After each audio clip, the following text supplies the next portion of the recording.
Hello there and welcome to our JavaScript practice exercise. My name is Lawrence and I'm going to be your instructor for this course.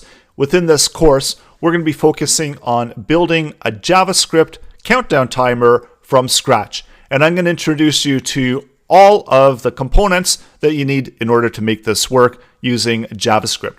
And as you can see here, we've got an example of the source code and the final product that we're producing within the lessons of this course. You can see that I can select any date and we see how many days, hours, minutes, seconds are left until we hit that date. And that's essentially the core of the exercise that we're producing. Another interesting thing about it is whenever you refresh it, we're setting that input to that date that was already selected. We're storing it within local storage. So that's the secret there behind that. And I'm going to show you how to implement that within your timer. So it doesn't matter when the user comes back, whether they refresh it or they come back to the page, they're always going to have that time that they've selected and they're going to see how many minutes, hours, seconds are left until that selected time gets displayed.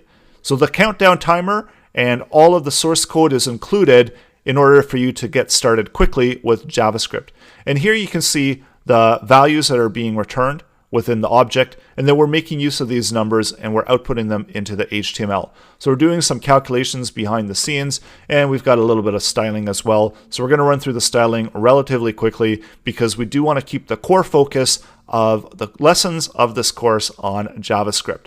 And of course, JavaScript is an amazing programming language, lets you do a whole bunch of things, and this is going to be a really fun exercise in order for you to practice JavaScript, get more familiar with some of the functions and built-in methods such as the date method, as well as how you can access elements within the DOM and how you can manipulate those elements, update the HTML, and a whole lot more. So I know you're excited to get started, so let's jump right in and start developing out this application from scratch using JavaScript.